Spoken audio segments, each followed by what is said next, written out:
Good morning, good afternoon, good evening, and welcome to this webinar on how to score 760 on the GMAT. My name is Rajat Sudana.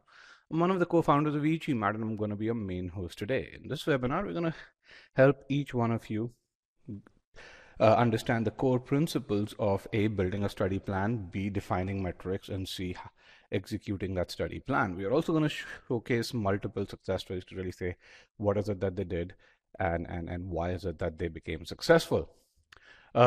By the way, we also are GMAT Club's most successful company. We've delivered probably 5x as many success stories last year as the average GMAT Club partner. So if you want to know what kind of content we offer, we have a very comprehensive free trial. Just log into your e-GMAT account if you're a free trial user and access some of those files. You'd see files in sentence correction, critical reasoning, reading comprehension, number properties, geometry, as well as algebra. Again, that's about 1% of the offering that we have. We also have some upcoming free webinars. We have a free webinar on geometry. That's tomorrow. That's exactly 24 hours from now. This is a very subject-focused webinar. In this, we're going to look at how do you solve 700 level questions in polygons. And then next week, we have a free webinar on GMAT sentence correction. We're going to solve an SC question today. We're going to take that meaning and logic-based approach that Pyle from e-GMAT invented a decade back. And we're going to discuss how to apply that approach to some of the most challenging questions. That's this one over here. And then next week, we're on our MBA analytical series. We have two exciting webinars for engineers. One is how do engineers get into ISB? We have Kaushik, who's one of our former students who scored 750, and he transitioned from being a hardcore engineer to a product manager. So he's going to talk about how he went from being someone who used to write code to now to getting one of the topmost jobs at one of the best funded fintech companies in India. Then the second one is Advait. Advait got into INSEAD. He also will talk about how do you get to that 760 score and how do you position your candidacy at INSEAD. So yeah, this one's on Monday. This one's on Thursday over here. All right, with that, let me hide this. And since it's a free webinar, I have upwards of 100 students right now. I wanna learn a bit more about you guys. I wanna know, when do you guys plan to take the GMAT? And the second thing that I wanna know about is, what is your target GMAT score? Let's get that data point over here as well.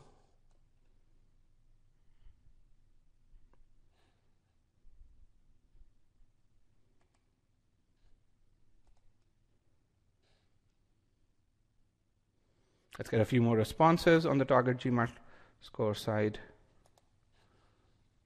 All right. Okay. So based on the two polls that we have over here, a majority of you are those who haven't taken a data as of yet. I shouldn't say majority, but 45% of you, and then another 22%, fairly big segment, is those who have their GMAT in about 46 to 75 days, and then about 40% of you, or 30%, give or take, are those who have their exam in the next 45 days or so. Let me hide this. And then with regards to the target GMAT score, the biggest group is that 730 to 750 bracket. A significant number of you in that 760 or higher bracket as well. That's wonderful. So you sum them up, about another 70%, and then about 22% in that 710, 720, and the 6 to 700, about 10% of you. That's wonderful. So with that, let me go right into the presentation pane. The screen will have changed for you. You should now be seeing a pod which says strategy session, how to score 95th percentile or better on the GMAT. And below this, I'm going to position a Q&A pod or a question and answer pod. If during the webinar you have a question, you can pose that question in the Q&A pod. My colleague Sandeep, who's a GMAT strategy expert, will make sure that your question gets answered too. Again, just to make the best use of your time, I'd request you guys that you refrain from posting questions that are, that require more insights from you or more information from you. Questions that are a bit more personal in nature during the webinar. We usually answer such questions post the webinar, but if you have questions about any piece of content that I'm talking about, feel free to post those questions there. Okay, well, let me just start with saying, why should we aim for that score of 730 or higher, or why is it that that score of 700 is not enough? Then there are three top reasons why you should do that. One is top B schools now need that score. For the last 7 to 8 years or so, top B schools, more and more top B schools have been vying for higher GMAT scores. The second thing is essentially majority of the scholarship money that B schools offer, and that's a lot of money that B schools offer. That goes to students who get to that score of 730 or higher. And the third reason is, how much more money you can earn if you get a degree from a top B school. That delta in the total earnings between those who graduate from a top B school versus those who graduate from a tier 2 B school, that's the highest that it has ever been today, and that number is increasing, and I'd say this number is increasingly over $500,000 or so. Here are some data to back claim number one. You can really see how the median scores from at top B schools have trended upwards towards that 730 mark or so, and so. So that's something. Let me just make sure that the two things that you see over here. One is no Harvard, no Stanford over there, and then the second thing, because they were already in 2014, they were already at that 730 mark. Secondly, there are certain schools such as Sloan and Columbia that release enhanced statistics, and over there, but 80% of the admitted class had scores of 700 or higher. Essentially, what these schools were saying is, if you don't have that 700 score, don't even bother applying. And we've seen anecdotal evidence of this as well. This is despite the fact that fewer people took the GMAT in 2018 than did in 2014 or so. Okay, the median scores tended to pass. Any correlation with the pandemic? No, not with the pandemic. That's a good question. Typically, the correlations are with the number of applications to B school. So that number has gone up, and consequently, you'd see the median scores kind of change a bit as well. And again, this is something that carries on for schools 26 to 30th as well. Here you see the black dots are schools 26 to 30th, where we've seen the biggest increases, and that's again in that 25 to 30 point increase over here. Essentially, whatever top 25 do, the other schools do follow.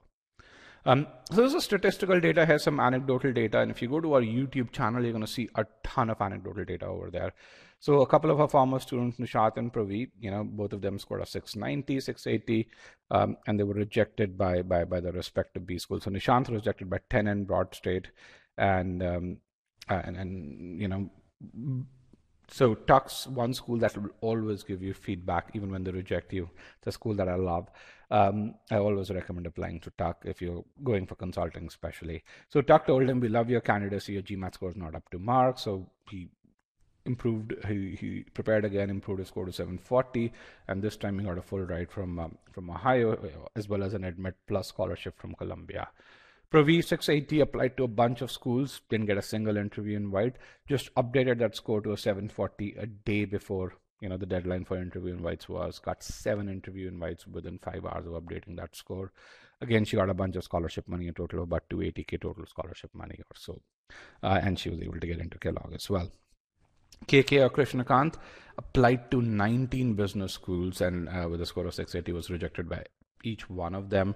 Then improved his score to 720, applied in round 3, which is the most competitive round, got 5 full fellowships, is currently at Georgia Tech Schiller. So from 15 odd rejects, if memory serves me right, to 5 full rides over here.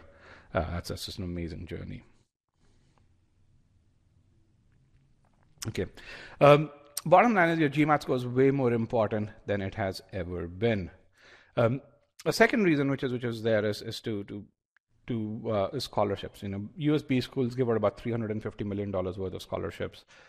European B schools give out about $40 to $50 million worth of scholarships, and basically, majority of that money goes to people who get to students who get to that score of 730 or higher. And this is based on data that we have. e-GMAT has got about $40 million worth of scholarship every year, and based on information that we gather, about 55% of that money goes to people who score a 740 or higher, and pretty much all of this goes to folks who get to a 710 or higher. This is merit-based scholarship, not special interest scholarship or so. Bottom line is, if you get to that score of 740 or higher, this is kind of the median scholarship amount that you should expect. And there are two factors that decide your scholarship. One is your GMAT score. The second is your likability during the interview. Pratyaksh says a lot of schools are waiving the GMAT requirement. How are the chances impacted if applicants don't take the GMAT? Based on the data that we are seeing, unless and until you have a stellar profile, in fact, we've written an article on this: who does and who does not need the GMAT. Unless and until you have a stellar profile, not taking the GMAT will have an impact on your candidacy. It's a great question, by the way, in the context of current scheme of things. And a stellar profile is, for example, we had a former student who scored a 710, got into Harvard and Stanford, and this guy had worked with the Economic Council in his town. He'd worked on pushing entrepreneurship in his city, which was actually the fourth largest city in Brazil. And for someone like him, he was an econ undergrad as well, which means he'd proven ability of tackling quant. The GMAT probably didn't matter. But for most of us, the GMAT does matter. For example, we had a student, Dipinti, who got into Tuck. She scored a 730, applied to a bunch of schools, was rejected by every school. Then she improved her score to 760, just updated that score. And a few of the schools that rejected her early or waitlisted her now admitted her with scholarship. So yeah, Varun, you saw the definition of that stellar profile over there. So some more data. Mansi, one of our former students, scored a 770, got into Harvard, Stanford, Wharton, INSEAD, and Kellogg. She's got a $90,000 ride from Harvard. Victor, again, scored a 770, got a full ride from Ross and Keenan Flagler. Kong Bui, again, one of our former students, scored a 760, got 5 full fellowships. He got a very interesting fellowship from Ohio Fisher, where the school not only waived his tuition fees, but also paid him $1,700 a month to study there. So he got money. The school paid him money as living expenses to be a part of the MBA program. Okay, and then similarly, you see Nishant, Pravi, and KK. We talked about this. You can see the scholarship money that they received. Here's another very interesting story from last year, where one of our former students scored a 710, applied to Ross in Michigan, was interviewed. Ross in Columbia, was interviewed by both schools, but was waitlisted. So the guy kind of really felt, hey, the interview went really well. So he reached out to both Ross and Columbia and said, what happened? I thought we really connected during the interview. And both schools told him, we love your candidacy, your GMAT score is not up to the mark. So he prepared again, improved to 750, didn't even apply again, just updated that score, and just purely based on updating that GMAT score, his wait list was converted into an admit with about $90,000 worth of scholarship. Here's a quote, and again, you can see many such instances on our YouTube channel. I can share the link to our YouTube channel over here.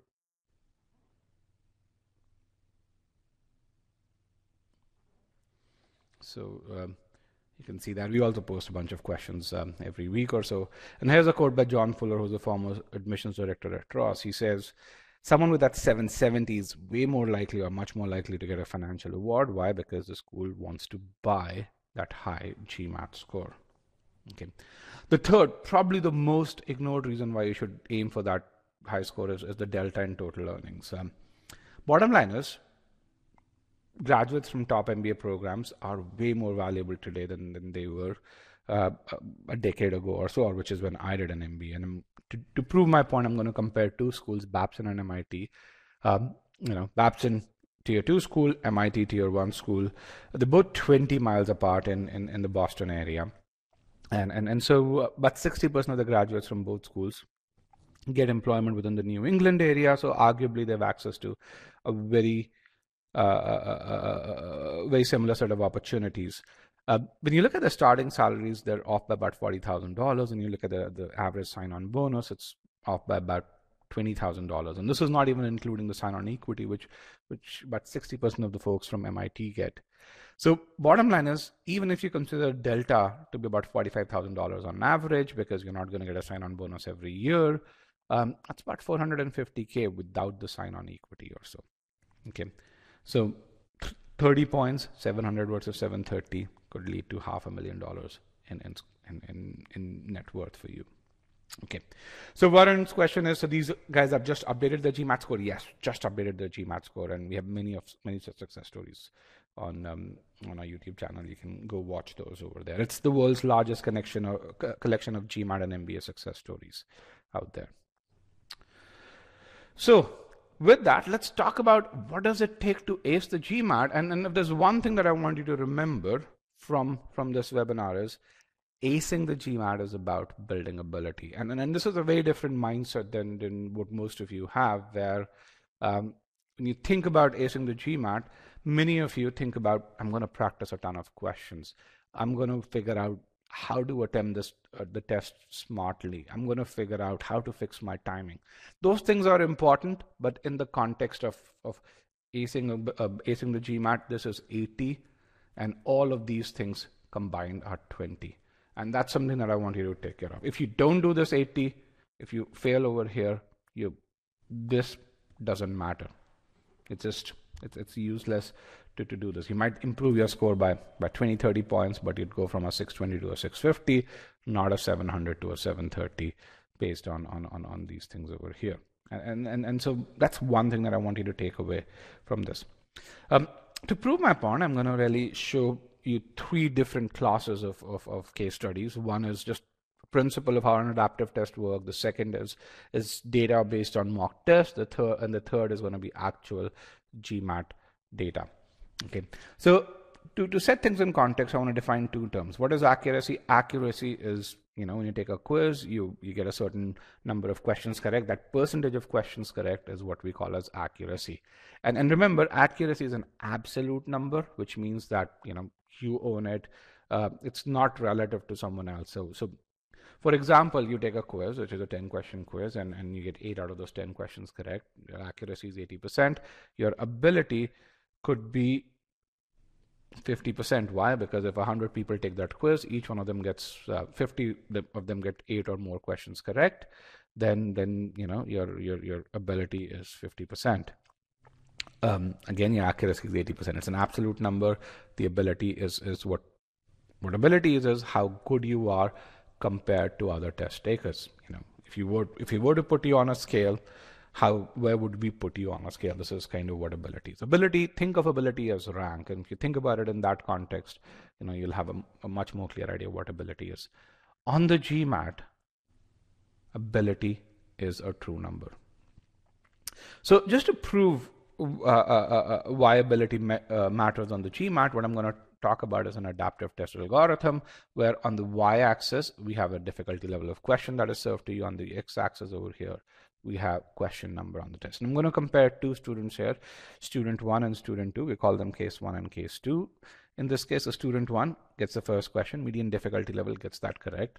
Consequently, as you go from question 1 to question 2, you go higher on the y-axis. You can really see going higher on the y-axis because the questions are getting more difficult. So you got the second question slightly more difficult. He gets that correct. The third question even more difficult. He gets that wrong. Consequently, he gets the fourth question, which is between. You can really see this is the fourth question. This is between question 2 and question 3. Let's just go back. The annotation just went awry. So you can see the fourth question is between question 2 and question 3 over here. The difficulty level went down slightly. Gets the fourth question right, gets the fifth question slightly more difficult, gets that wrong. Okay, let's look at student 2 or case 2. Gets the first question, again the same median difficulty level, gets that wrong. Gets the second question, which is slightly easier, gets that right. Gets the third question, slightly more difficult, gets that wrong. Gets the fourth question, which is easier, gets that right, and gets the fifth question correct as well.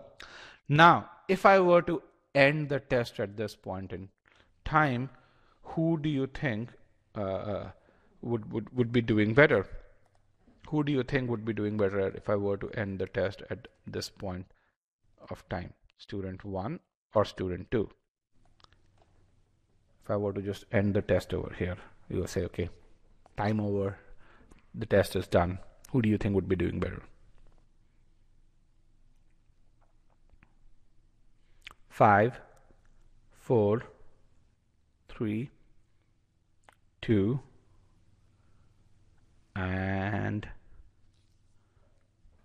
1. Let me end the poll. Broadcast the results. 80% of you say student 1 would be doing better. You guys are correct, absolutely correct. Why do you think student 1 would be doing better? Let me just put in a short answer poll question.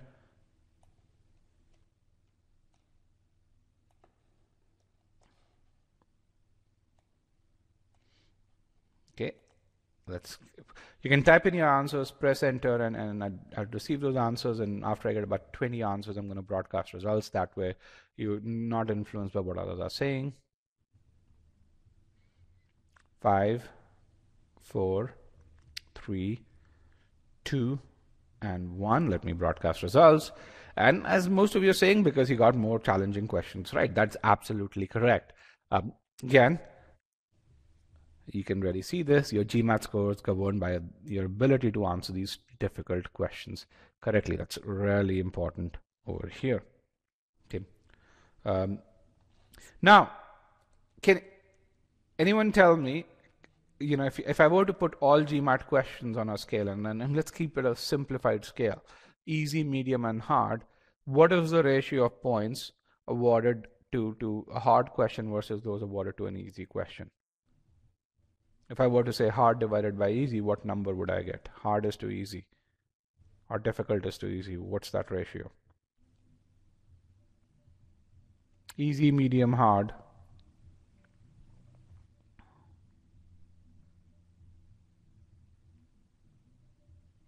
The number based on our research, and this is not public knowledge, but it's based on the research that we've done on official mocks, the number is about 3:1.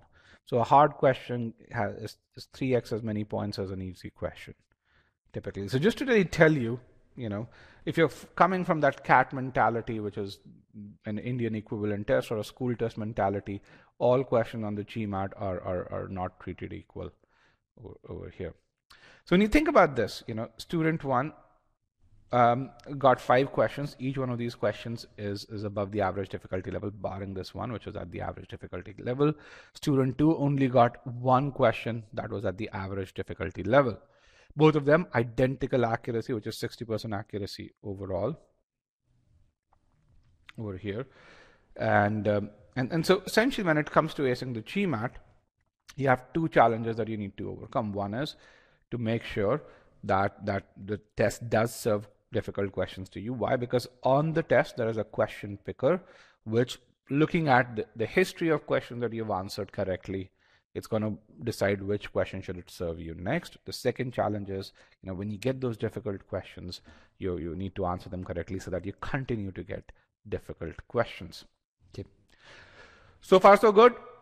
2 challenges to ace the GMAT: make sure the question picker serves you difficult questions, and then make sure that you answer them correctly. Bottom line, your ability to answer difficult questions determines that score on the test. In fact, what it really means, what you're going to see is on the GMAT, you can actually make mistakes and still get a great score as long as you've convinced the test to serve you difficult questions. Sushmita says, but while attempting the question, we don't know if it went right or wrong. So how can we make sure that, okay, Sushmita, you prepare for the GMAT not while taking the GMAT. You prepare for the GMAT before you take the GMAT, which means that if you build an ability, you know, you're going to do fine on the test. If you don't build an ability, there's no way you can do fine on the test. So you don't make that judgment while attempting the test. You kind of study with that intent to build that ability. Does that make sense? Does that make sense? Good, perfect. And that's a good question. It's just, the idea is not so much to really say, hey, I'm going to be smart about it. You can't hack the test. Let me just tell you that. The GMAT's a very smartly defined test. It's not possible to hack it. The way to ace it is building ability. All right, with that, let's move forward. Again, I want to make sure that I hone this in your brain more and more and more. And then these things, you know, when you are 30 points away from your GMAT score, come here, tell us, we're going to help you perfect these. So this is an anecdotal example. Here I'm going to show you, a GMAT prep data from the old GMAT prep tests. So right now, the official mock tests that you get are the mock test that you get from GMAC, or what's called the official GMAT mock. 2018 and prior to that, it used to be called the GMAT prep application. Again, both of these use the same algorithm, and so the GMAT prep application allowed us a lot more insights into the inner workings of the GMAT. So what you see data over here is from that 2018 GMAT prep application, which, by the way, if you can find it, it's install it. The insight that you would get are wonderful from that. So on the GMAT, what you see over here is this is a verbal section of the test. These are two test takers who post question number 11. So the verbal section pre-mid 2018 was 41 questions. If you look at question number 11 to 41 for these two different students, they're kind of similar. Both of them have made 9 mistakes. Those mistakes are more or less evenly spaced out over here. So again, I'm talking about this span over here and comparing it with this span over here. The red squares or the red rectangles are the mistakes. The only difference is that this guy over here has made 2 more mistakes, and they're in the first 2 questions. Okay. Now you'd expect that if you purely looked at these 2 students through a lens of accuracy, you would expect that they would get very, very similar scores. The reality is far from this. Student 1 got a V43 on his verbal, which was 97th percentile. Student 2 got a V32, which is 65th percentile. Let's assume there are about 200,000 people who take the test. The real number is slightly higher, but 200,000 leads to good rounded calculations. So what the test told student 1 is that, hey, student 1, you scored 6,000. You're among the top 6,000 students. And what the test told student 2 is you're among the top 70,000 students. Now, some of you may say, hey, man, this is really harsh.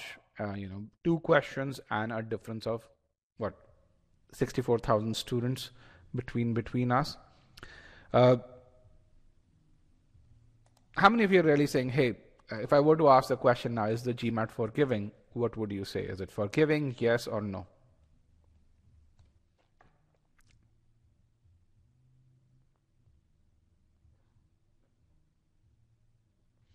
Is the GMAT forgiving, yes or no?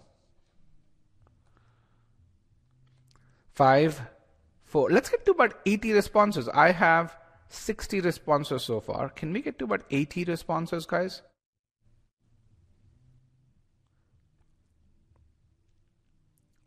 $77, $78. Let's get to about 80 responses. Yes, perfect. So 88% of you say the GMAT's not forgiving, and about 12% of you say the GMAT is forgiving. And when you look at this, it might seem to you that the GMAT's not forgiving, but hey, if you were to look at this guy in isolation, you can say he made 9 mistakes out of 41 questions, was still able to get to a 97th percentile. What does that tell you? Is the GMAT forgiving?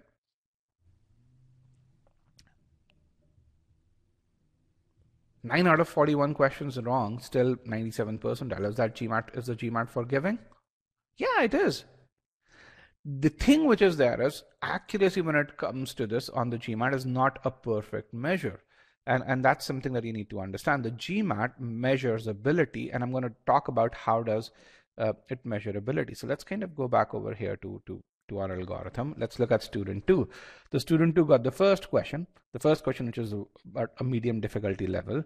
He got that wrong. He got the second question, which is medium difficulty means about 50th percentile level. The second question was a 30th percentile level. He got that wrong as well. Now, the quant whiz is out here. Tell me, what is the probability that a 90th percentile guy would get a 50th percentile question wrong and a 30th percentile question wrong, one after the other? What is the probability that a 90th percentile guy would get a 50th percentile question wrong and a 30th percentile question wrong, one after the other? 10%, okay. Less than 50%. Less than 50%? Okay, what else? What else? Any more math whizzes over here?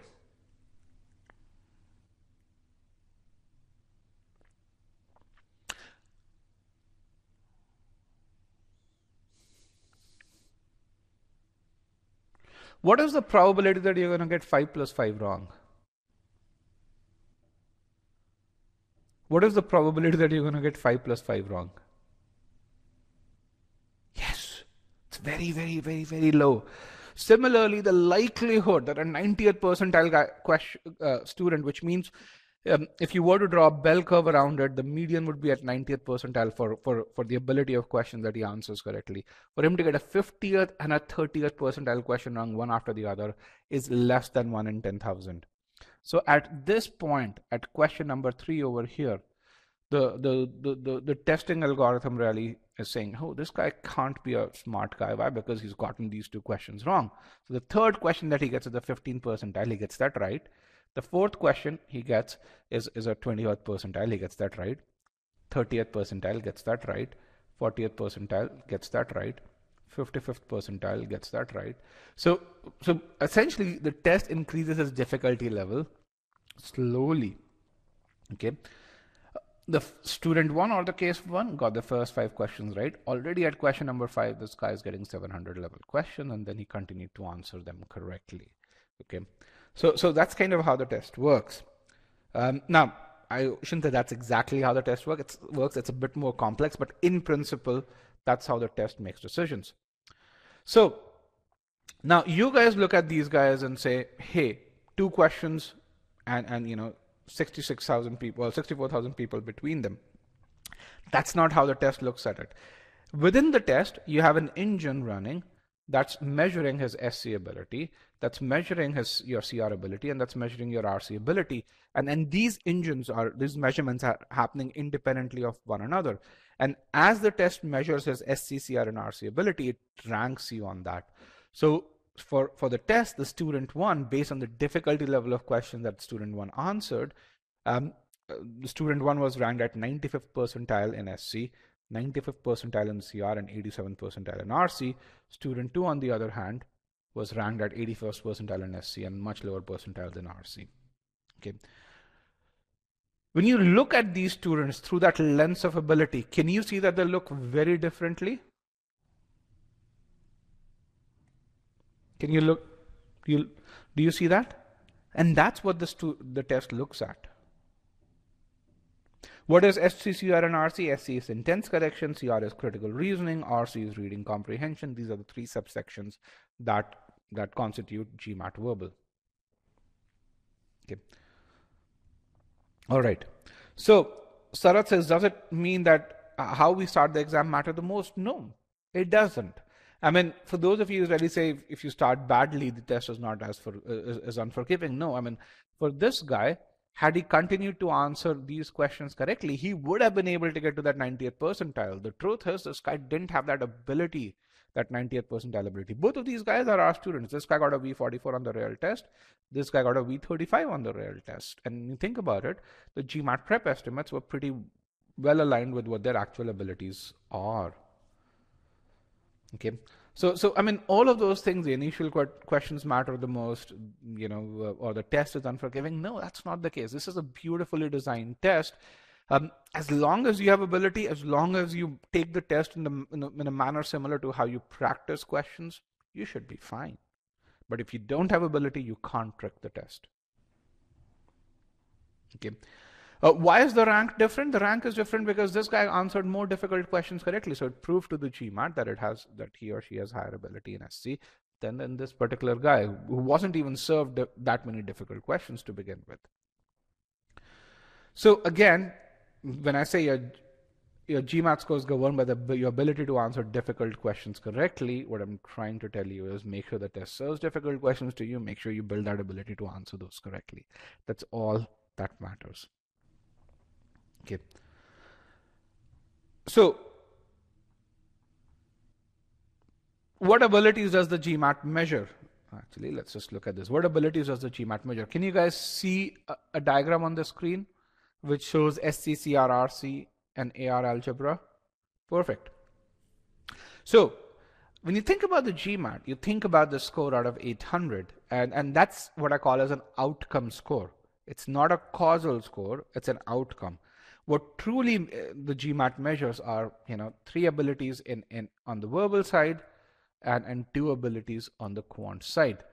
If you build those abilities, you can get to a great GMAT score. If you don't build these abilities, you can do whatever you want. You can kind of try and trick the test. This score will be bad because this is an outcome score. So these three abilities lead to a verbal score. These abilities lead to a quant score. Okay. Let's go over here. AR is arithmetic. All right. I think for some reason I have a problem with this slide. You guys are right.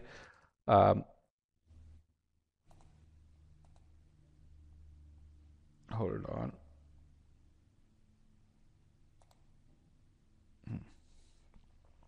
How about now?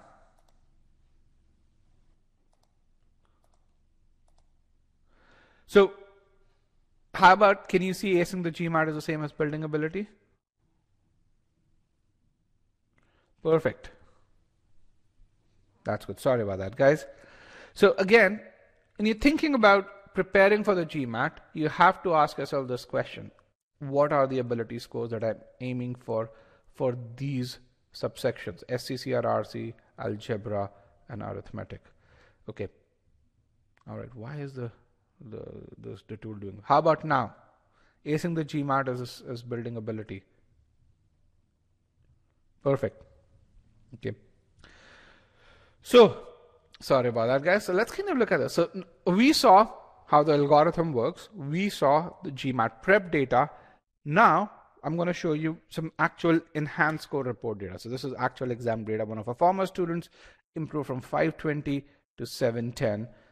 He improved from a verbal score of 17 to a verbal score of 40, a quant score of 44 to a quant score of 48. So first of all, incredible improvement in either sections is possible. But the reason why I have his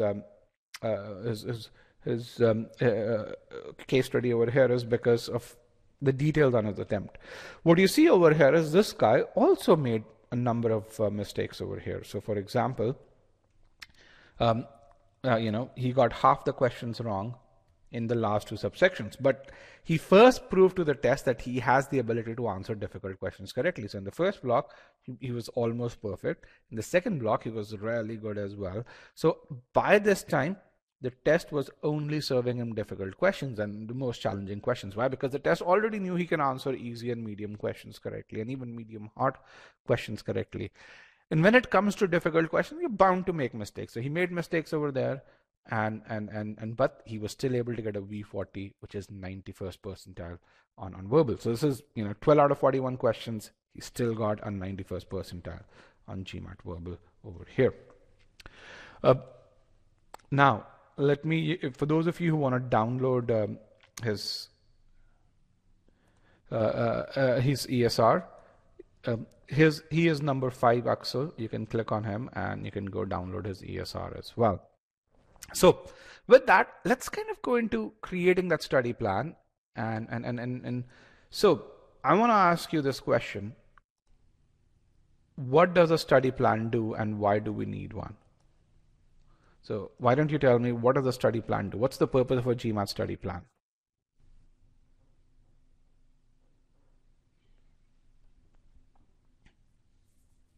What does a study plan do and why do we need one?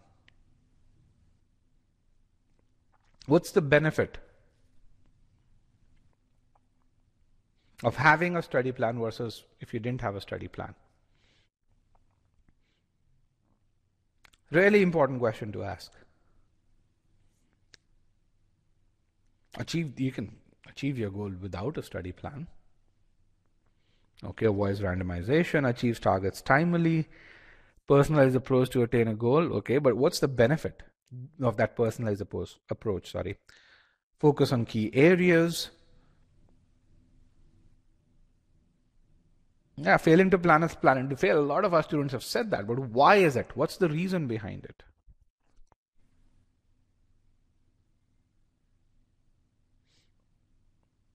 Structuring a skeleton to reach your goal, discipline to track your prep, systematic study approach. All right.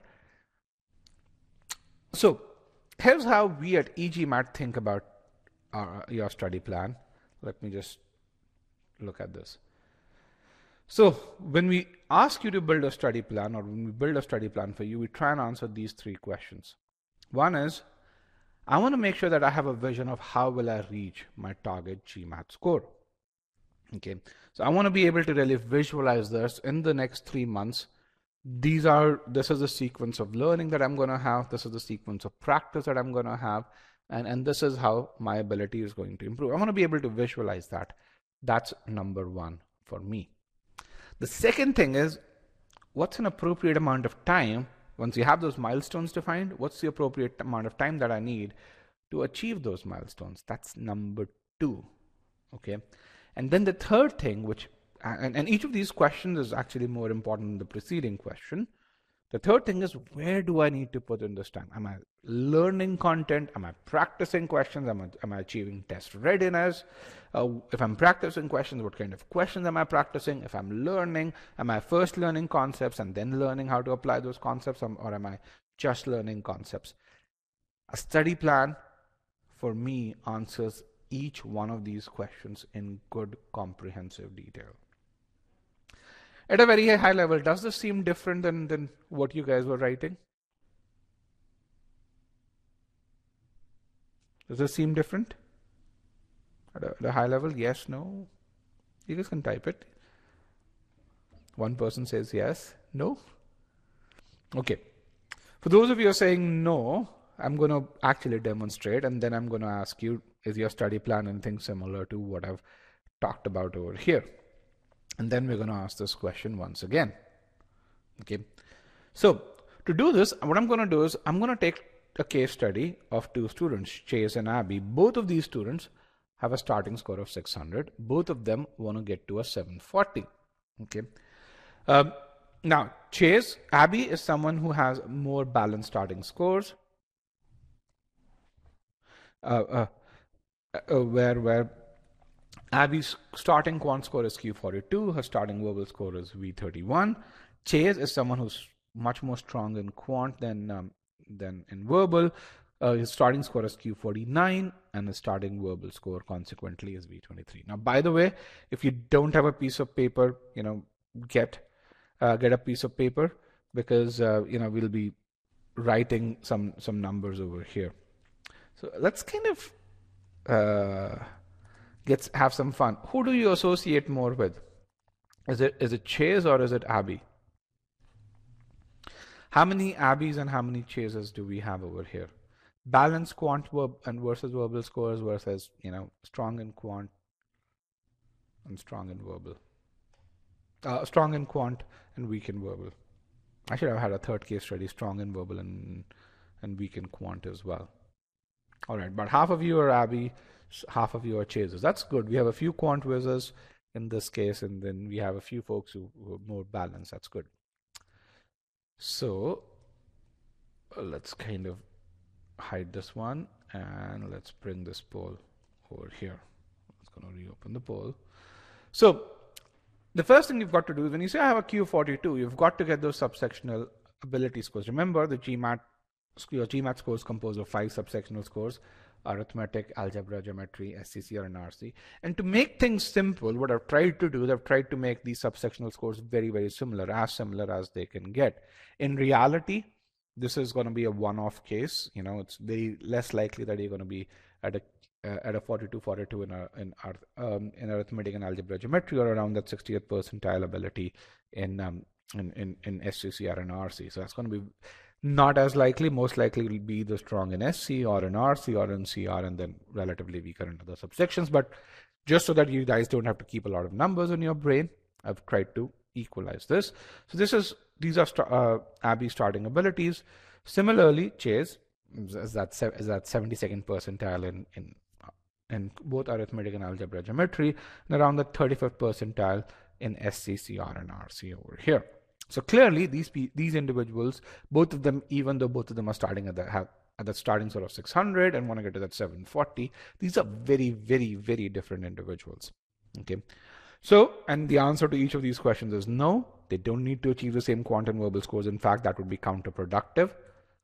They don't need to put in the same amount of time. That again would be bad planning, counterproductive, and the way they study is also going to be very different. Let's kind of look at this. So how do we do this at e-GMAT? Why? Because typically to get that personalized study plan, you need about 2 hours with a private tutor. In India, it's going to cost you about 15,000 rupees. In the US, it's going to cost you about $500. At e-GMAT, we allow each one of you to make this in about 7 minutes or so. Why? Because we spend about 3,000 hours building this GMAT planner, which is an AI-driven utility that enables each one of you to build your personalized study plan. So the first thing you need to do in this is to get your target subsectional abilities. Anyone knows how do you get your SC, CR, RC abilities? How do you get your starting abilities in SC, CR, and RC? Anyone knows that? No idea. Okay. Has anyone taken the GMAT over here?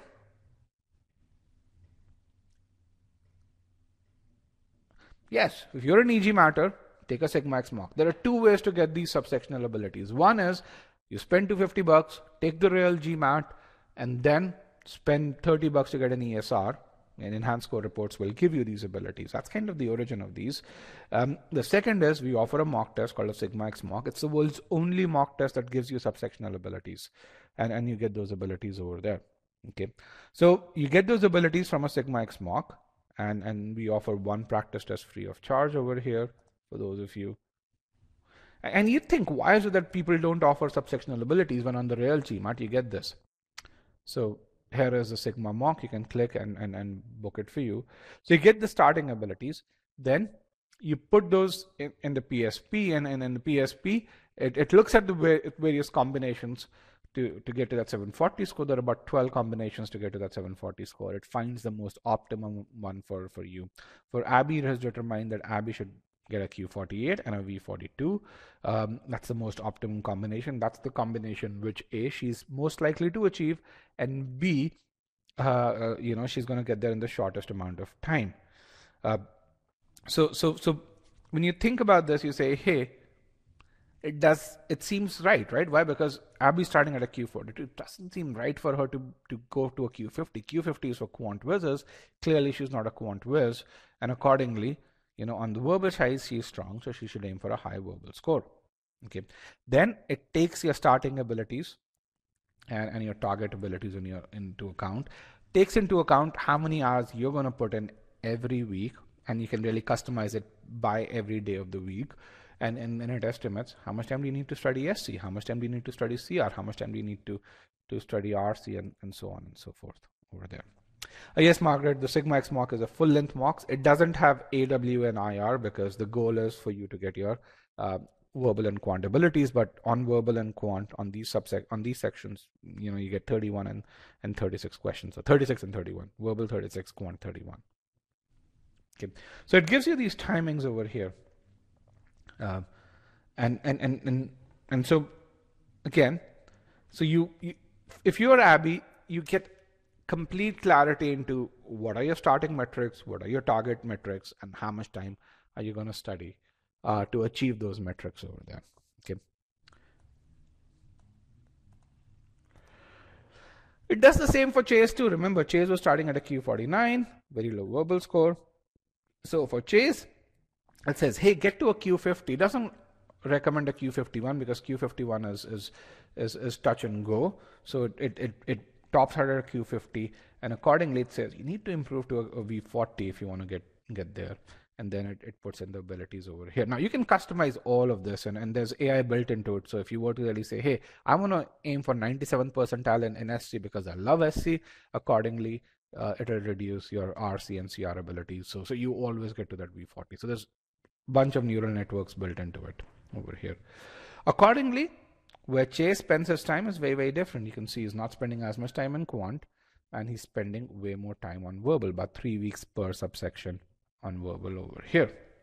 So just to summarize, when you think about Chase and Abby, both of them, even though they're both aiming for that 740 score, their target verbal, target quant scores are very different. V40 is very different than V42.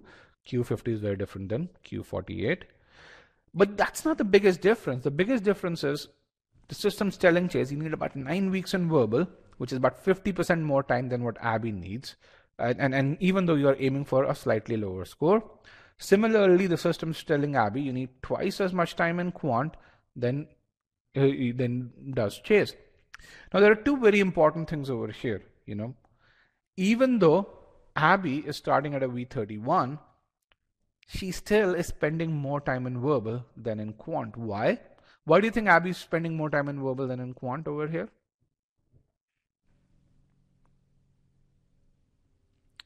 Why is Abby spending more time in verbal than in quant? If you think about it, if you were Abby, you'd say, man, I've got to worry about quant a lot more than I need to worry about verbal. I'm already at a V31. But here, Abby is spending more time in verbal than in quant.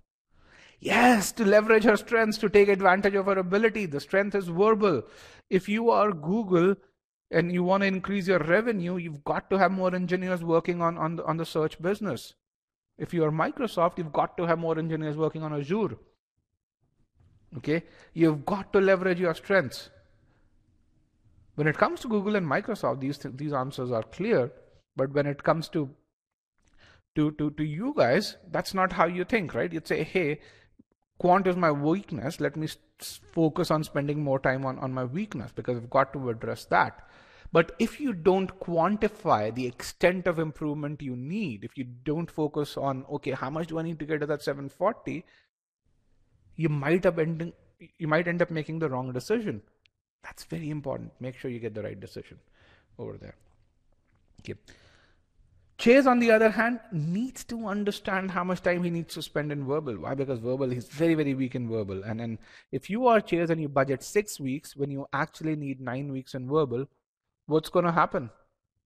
If you need 9 weeks to get to that V40, but you only budget 6 weeks for it, what happens over there? What happens?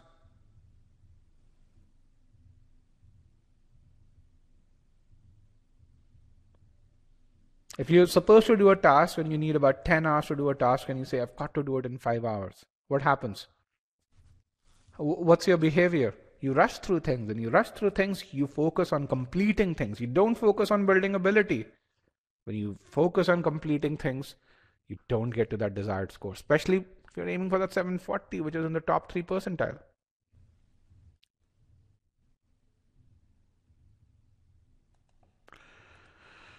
How many of you build study plans with this level of precision?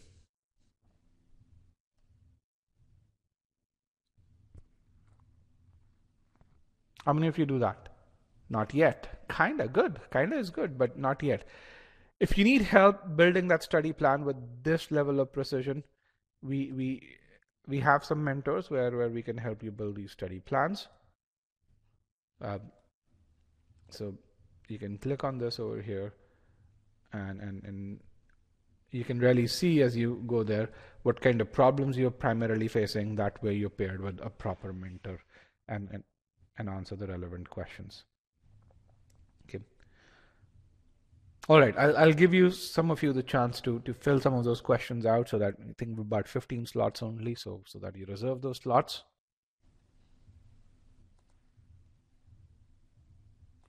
Let me hide this. But remember, I said a study plan answers 3 questions. One is, what are these metrics? How am I going to get to this? What's the sequence of execution? I'm going to be able to visualize this. So I know the metrics, I know the sequence of execution. The second is how much time I need. And the third is, where am I going to spend this time? And that's the biggest difference. Okay, where am I going to spend this time? Over here. So let's kind of talk about that aspect here. Okay, and to do that, I want to talk about how your ability improves as you perform various sorts of activities. Okay, so this is a chart of ability versus you knowing certain things. So in a subsection, let's say SCCR, number properties, algebra, when you know the concepts without knowing the application, you achieve that 25th percentile ability. Compared to all the test takers in the world, you're at that 25th percentile level. When you learn application, your ability improves to 50th percentile. Remember, this is not accuracy, this is ability, your comparative performance. When you master application, you get to that 70th percentile. You still have certain gaps once you master application, and not everyone's strong in everything. Then once you master application, as you refine to perfection, you achieve that 90th percentile ability, and then after that you have, you know, you maintain your performance. You've got to do test readiness. You have to maintain your performance over here. So clearly, depending on what your starting score is, the kind of activities that you do, that kind is very, very, very different. How many of you kind of think about ability, and when you started preparing for the GMAT, think about ability in this context? You really say, hey, if I'm at this ability level, this is the activity that I need to do. How many of you do that?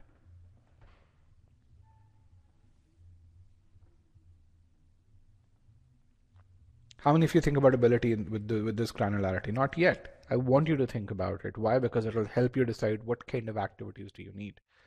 So let's kind of think about, where does Abby spend her time?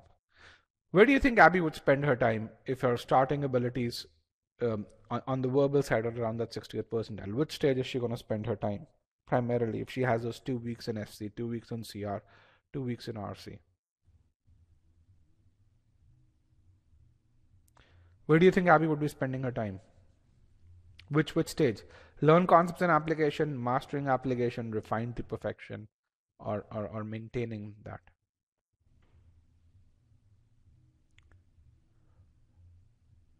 Where do you think Abby's going to spend? Okay, mastering application. Yes, good. So Abby is going to spend a bunch of her time in mastering application, which means if Abby is an e-GMAT student and she's not done the e-GMAT SC course, I'm going to ask her to go through the application files. If she's done the e-GMAT SC course, if she's scored well, I'm going to have her do what we call as a cementing stage.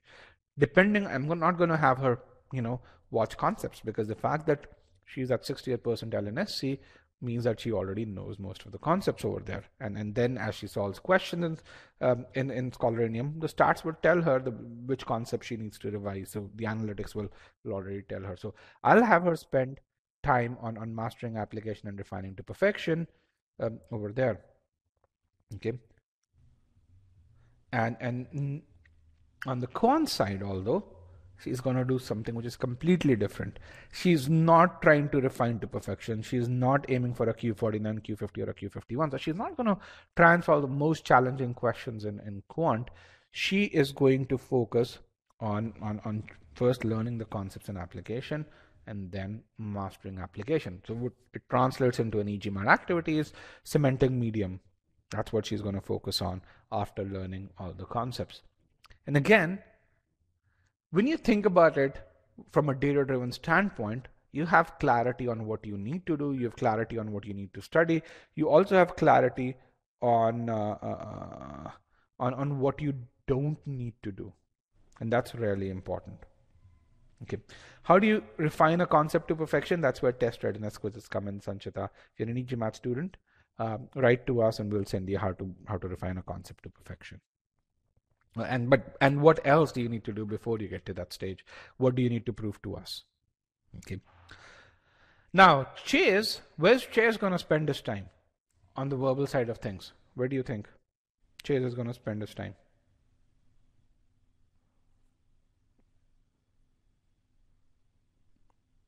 Learn concepts and application. Yes, he's starting at the 34th percentile. Okay. Primarily, his time is going to be spent over here. Okay. Can you see when you look at Chase versus Abby? Okay, this is Abby on verbal and this is Chase on verbal. Can you really see why does Chase need 3 weeks in SC versus Abby only needing 2 weeks in SC? Why does Chase need that 1 additional week in SC?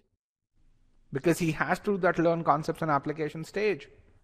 Even though Chase is not aiming for that 95th percentile in SC, even then he needs more time because he doesn't have as much to begin with. Okay. And similarly on the Quant side, all he's going to worry about is refining to perfection. He already knows this. So he's not going to go to the concept files and do this. He's just going to go do cementing because he's already proven to me he's pretty good in algebra and arithmetic.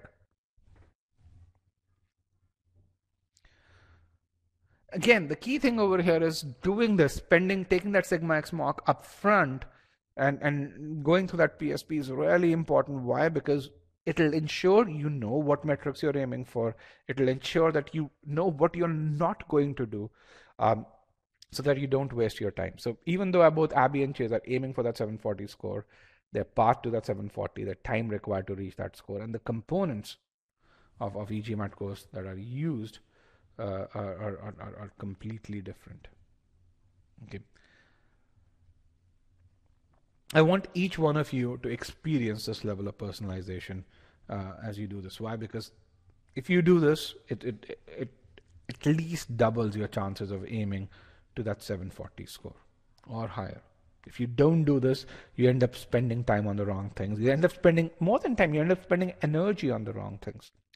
How many of you, you have these periods of low and high energy during your GMAT prep? How many of you have had these periods of low energy and then high energy and then low energy? Yes.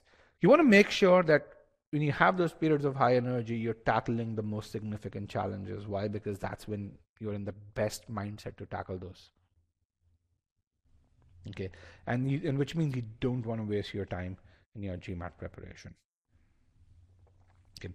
So if you're an e-GMAT student, you should already have all of this. You should have taken a Sigma X mock, you should have created your personalized study plan, you have unlimited use of the PSP tool. You should have an understanding of what are these 3 stages of learning. And make sure you attend these onboarding sessions. We do them twice every week. And make sure if you are towards the last stage of your journey, attend the test readiness sessions. Okay. If you are a free trial student, make sure, again, take a Sigma X mock so that you have your starting abilities and work with a strategy expert to essentially build that personalized study plan. So here's the link. If I don't know if the slots are available anymore, but you can work with a strategy expert to do this. So with that, let's understand what we have learned so far. If you want to get to the top B school, you need that 730 score, number 1. Number 2, to get that 730 score, you need to build ability. To build ability, you need to put an appropriate time. Where do you get that appropriate time? You get it through PSP, and then I want to make sure you understand there are 4 stages of learning and 1 stage of retention, and then these are the 4 stages of learning and 1 stage of retention over here. Okay, I want to make sure you understand this before we move forward to say how the hell do we improve this ability. What are these stages of learning, and why is it that people spend time and yet not improve the ability? How many of you over here are folks who've spent 30-40 hours on either SCCR or number properties, and you feel, hey man, I'm not at that 90th percentile ability? How many of you feel stuck? RC, okay. So I'm going to talk about why is it that you feel stuck. Because someone who gets to that 90th percentile ability is not smarter than you. He or she doesn't spend more time than you. He or she doesn't start at a higher ability level. The difference between you and someone else is the attitude with which you actually study this. So just to add some stats over here, when you think about 60th percentile, about 80,000 people over there who are at the same level or above you. A 60th percentile student spends about 40 hours learning the content. His or her starting ability is around the 30th percentile. Capability is similar to that of a 90th percentile student. A 90th percentile student means you're among the top 20,000 students, but everything over here is identical to that 60th percentile guy. Okay. One thing I want to make sure you understand is that 90th percentile means that you have almost achieved perfection, and perfection comes from A, the right study methods, B, the right attitude. I'm going to discuss about what the right attitude and the right study methods are. When you think about 60th percentile student, you really say, hey, GMAT SC is about learning these 8 major error types over here, which is SV, verbs, pronouns, modifiers, parallelism, comparison, and meaning. And idioms as well. So idioms not here. A 60th percentile student, you're going to use splits as your primary method. You really say, when you see an SC question, I'm going to look at the differences in answer choices. I'm going to spot the differences, figure out which difference makes sense. And that's how I'm going to approach this.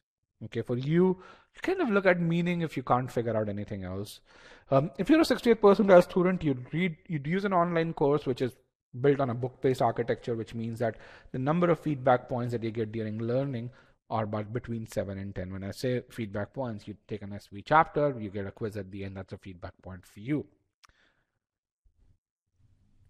For a 60th percentile student, most of you'd spend about 20 to 30% of your time learning content, learning the concepts, and then after that, you're really practicing questions from the OG or from GMAT Club, and you're just saying, I'm going to refine, perfect myself, and I'm going to hit that 90th percentile ability. 60th percentile people, does this sound familiar? Is that how you approach sentence correction?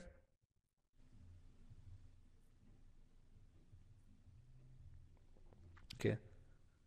That's the wrong way to approach sentence correction. Absolutely the wrong way. A 90th percentile student really says, hey, GMAT SC is not about learning these error types. It's about 200 constructs or constructions or sentence structures as we call them. And these sentence structures and constructs belong to this. So the attitude of learning to begin with is completely different from this guy over here. It's like that 90th percentile student running a business runs a business in a way where he's gone to a B school, he understands the strategies for customer acquisition. A 60th percentile guy doesn't do that. Okay, a 90th percentile guy uses meaning as the primary method. A 90th percentile guy knows, okay, when you're using meaning as a primary method, it'll probably take slightly longer early on to solve questions, but in the end, will be much more fast than using the splits approach. Okay. For him, meaning is not an error type. For him, meaning is the purpose that sentence is written. A 90th percentile guy gets at least 10 times as many feedback points as a 60th percentile guy gets, and he makes use of those feedback points. Then a 90th percentile guy spends a lot more time learning and perfecting content. Remember, it's still the same 40 hours over here, which means that he or she spends a lot less time practicing. Do these two students look very different in how they approach this? Do these two students look different? Very different, right? Let's look at how a 90th percentile guy does. So think about it this way.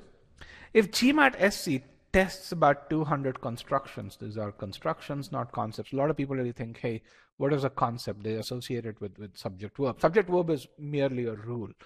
On the GMAT, it's about constructions, and we're going to see that. If GMAT SC tests about 200 constructions and you're only getting feedback 7 to 10 times on your ability to these constructions, how can you really get to that 90th percentile ability? Okay. The other piece is, what feedback does this? What does that feedback tell you about your ability to recognize the meaning of certain constructions? Okay. And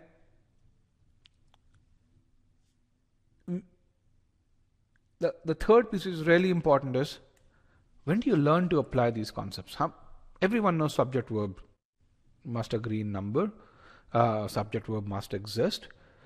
And very few people know subject verbs should make logical sense. But then the question is, how do you apply this concept in various constructions?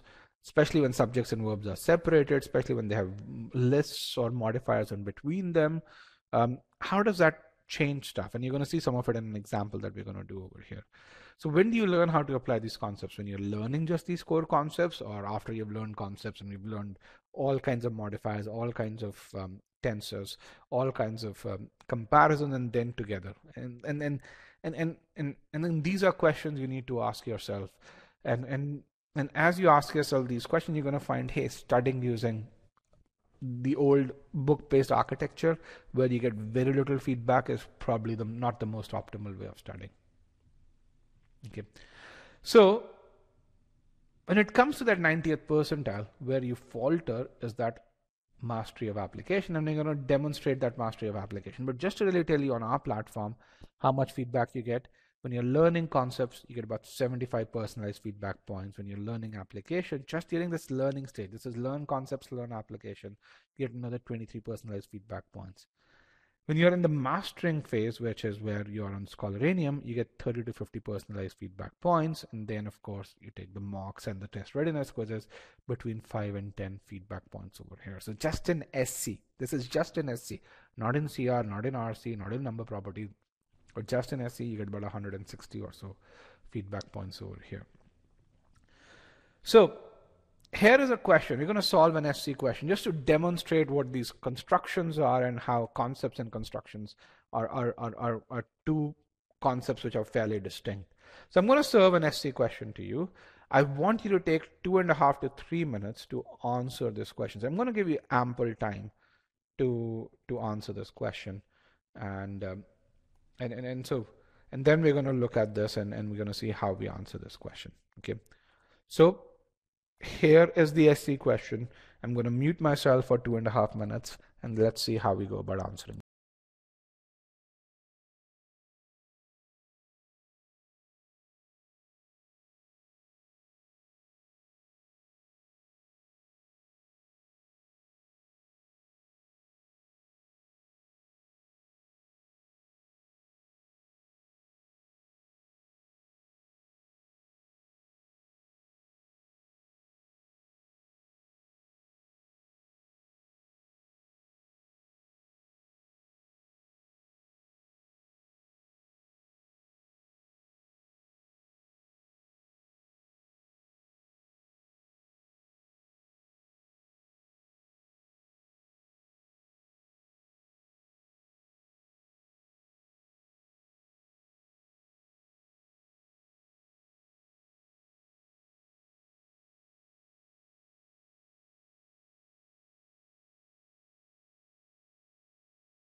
All right, guys, you guys have another 30 seconds to get put in your answers.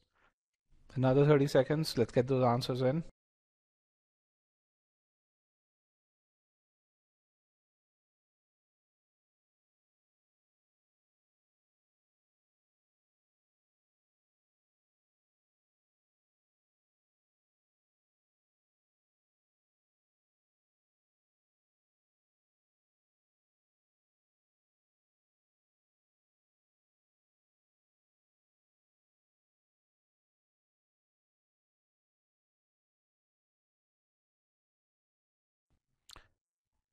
Five, four, three, two, and one.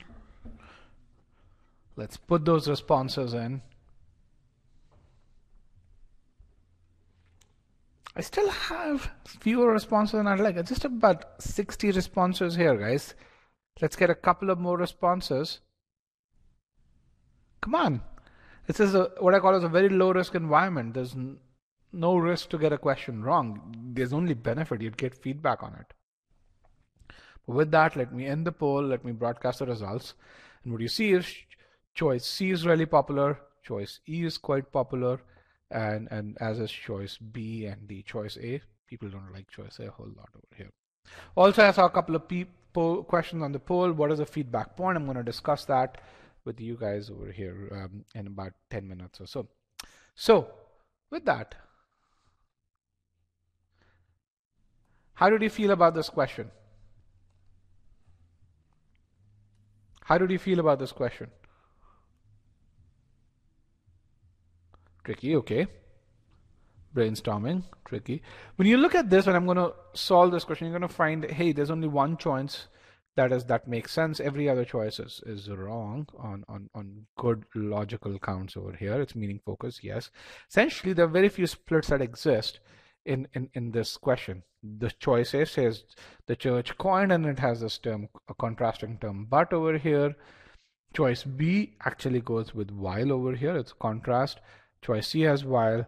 Again, choice D is similar to choice A, and choice E is a completely different construction. So given the number of splits, it's just not even possible. Forget about us saying that you shouldn't use splits to begin with, but it's not even possible to use splits here in this case. And most questions on the GMAT, in fact, we solve every question using the meaning-based approach. So every question on the GMAT, in our opinion, is meaning-based, and our students who get there use the meaning-based approach.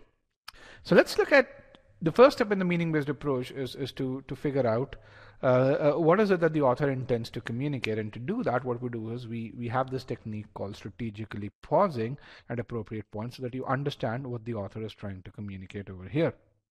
So as we do strategic pausing, we do a sentence structure analysis. In this case, we say, hey, the church coined February 14th as Valentine's Day. What? With an ulterior motive. So the church had an ulterior motive. What is that motive? To Christianize that pagan celebration of Lupercilia. And that fact is claimed by a few experts. So that's something that the author really says. The second thing that the author really says is, but it is celebrated on this date to honor the anniversary of Valentine's death or burial, which is the most prevalent belief. So when you think about this, we extract meaning out of out of the sentence. We actually really say what are the various aspects that the author wants to communicate through this sentence. And you look at this, you say there are two claims about a celebration of February 14th as Valentine's Day that are mentioned over here. The first claim is that the church designated it with a specific motive. The second claim is that it's done to honor the anniversary of Valentine's death or burial. Okay. Then claim 1 is by a few experts. Claim 2 is the more prevalent belief. Now the thing to note over here is none of these claims is by the author. Okay. So essentially in this sentence, we're going to talk about two claims, why February 14th is celebrated as Valentine's Day. And the first claim is, hey, church did it with a specific motive, which is that ulterior motive to Christianize the pagan celebration. Claim 2 is it's to honor Valentine's death or burial, and then different entities are making these claims. Read the original sentence. Can you see all the aspects that the author wants to communicate from this sentence?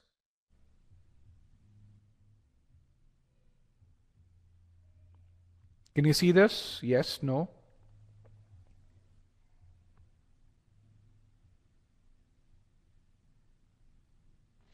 Perfect. So, how many of you were able to extract all of these when you were solving the question yourself and said, hey, I should be able to get the correct option should actually express each one of these aspects correctly? How many of you were able to do this for each one? Say, hey, the correct answer should express each of these aspects correctly. How many of you were able to do that while solving the question? Not with me right now, but while solving the question. Not whether you can do it now, It's while solving the question were you able to do this. Missed a few. Okay, good. It's really important. Why? Because if you miss them at this stage, there's no way you can solve the question correctly because you don't know what to do. If you were able to do it, if you were able to do all three, and if you actually did all three, you actually are in a good position to use the grammar aspect. If you weren't able to do this, then you can be aware of all the grammar in the world. You won't be able to get this question right. Okay. Achieving 90th percentile means that you should be doing this, means you should have the ability to do this, you should have the habit of doing this over here. Okay, so let's kind of now look at the errors in the original sentence. The church coined the date February 14th with an ulterior motive to Christians. So when you look at this over here, what you see is there are a few subjects missing. You have a subject, you have a verb here, you have another verb is claimed, but its subject is missing. Okay. Similarly, it and is celebrated as you have a subject verb prayer, but there's no subject for this verb if. So clearly you have missing subjects in this, so choice A can't be correct. Okay. When you take the meaning and error analysis, you know exactly what you want to express. You also know what is wrong with it, so that when you look at the answer choices, then selecting the correct choice becomes fairly easy. Now this is choice B. You can really see this over here. In this portion, you still have the original option. And here you have the choice. While with an ulterior motive to Christianize the pagan celebration of Lupercalia, a few experts do claim. Choice B messes things up big time. Why? Because it says, hey, the ulterior motive now goes to these few experts, which is not what the intended meaning was. Remember, in the original choice, the ulterior motive belonged to the church. So this changes the meaning, and we're going to just reject this answer choice right away. Okay. So people who chose choice B or people who rejected choice B, is that clear? Why this choice is incorrect? Why? Because it illogically suggests that a few experts present their claim that the ulterior motive now belongs to these experts. Okay. And it fails to capture the motive that the church had while making while designating February 14th as Valentine's Day. Okay. The ability to spot such meaning distortions is really important. Let's now look at the most popular choice C over here. Okay. While a few experts claim that the church coined the date February 14th as Valentine's Day with an ulterior motive to Christianize the pagan celebration of Lupercalia, their more prevalent belief. This choice suggests that the same group of experts made both the claims. Is that what the author intended to say? This is wrong. Why is it that you guys selected choice C then?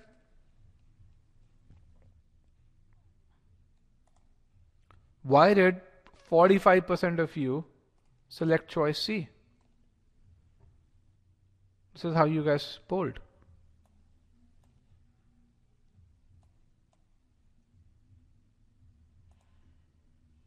Why did you went quickly when I told you I'm going to give you 3 minutes?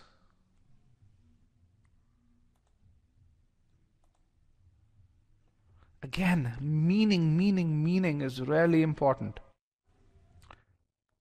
And this is really important. You've got to be able to spot this distortion. If you want to become that 90th percentile guy, you've got to be able to do this, not just on this question, but on every question on GMAT sentence correction. Okay. Let's look at choice D. The church coined the date February 14th as Valentine's Day with an ulterior motive to Christianize the pagan celebration of Lupercalia as claimed by a few experts. But its celebration on this date is to honor the anniversary of Valentine's death or burial, the more prevalent belief. This looks like a good option, okay? But there's something majorly wrong with this, which is the involvement of authors, authors' involvement, which is what this choice implies. Let's kind of look at this over here. Let's look at a simple sentence, and this is where constructions get to that next level. You saw constructions and choices B and C. This is the next level of construction and meaning. Apple is the market leader is claimed by Forbes magazine. When you do that, are you communicating information? In this case, are you communicating information? Yes, no? Yes. But are you making that claim that Apple is the market leader? Which means, should you be blamed if Apple turns out to not be the market leader? No, you're not making a claim yourself. So all you're really telling your boss is, Apple is the market leader. That part is claimed by Forbes magazine. Don't blame me if Apple doesn't turn out to be the market leader. I'm merely the communicator over here. So in this case, are you communicating information? Yes. Prior to this, we didn't know that Forbes magazine made this claim. So yes, you are communicating information, but you yourself are not making the claim. Okay. You yourself should not be blamed. Is that clear to everyone? The construction aspect of SC. Let's look at another sentence. Apple is the market leader as claimed by Forbes magazine. Are you communicating information here? Yes, you are. Are you making a claim here? Absolutely. Should you be blamed if it turns out that Apple is not the market leader? Absolutely. The huge difference with regards to the responsibility that you are taking over here. Okay. This usage of is versus as makes a huge difference on the kind of burden that you are carrying with the sentence. And knowing that is really important. Why? Because the purpose of GMAT SC, the purpose is to make sure that you communicate the intended meaning clearly. Okay. Do you see the difference? The vaccine is effective as is evident from the test. You're making a claim when you say the vaccine is effective as is evident from the test. If you're asserting their claim, why would you be blamed? Because you are asserting their claim. You right now said you are asserting their claim. What does assertion mean? You're furthering their claim, right? Why should you not be blamed if you're furthering your claim? Is that clear? If you're asserting their claim, which is what you're doing here, then you need to be blamed because you're asserting their claim. Okay, let's look at choice D.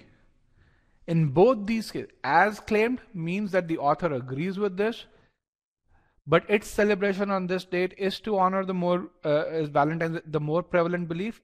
Over here, also the author agrees with this, and this is something that's tested in SC. This is something that's tested again and again in RC. What does the author agree with versus where the author is merely communicating information?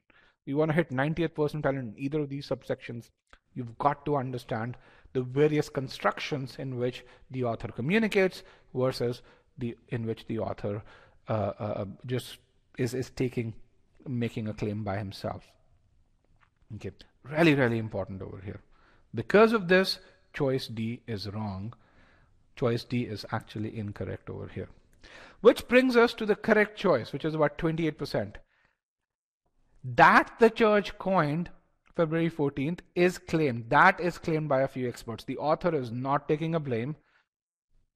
But the more prevalent belief is, again, the author is not making a claim. He's saying the more prevalent belief is, meaning someone's belief is, it is celebrated on this date to honor Valentine's death or burial. Both of them, it adds the subjects. It doesn't take the blame on the author. The author is not making the claim. It gets the claims completely. The claims are given by the right entities. It checks off all aspects of meaning and is the correct answer. A lot of people really say, hey, why is it that I'm going to reject this? How many of you really said, if there's a sentence beginning with that, it can't be correct? How many of you said, hey, this is awkward, I've not heard of it, it cannot be correct? And again, I don't know where you guys hear this. And remember this, on GMAT SC, The first rule is meaning. Okay. A lot of people also think being is wrong. Being in the correct answer choice can't be. If you see being in an SC answer choice, it can't be correct. How many of you think that? Being is wrong in SC.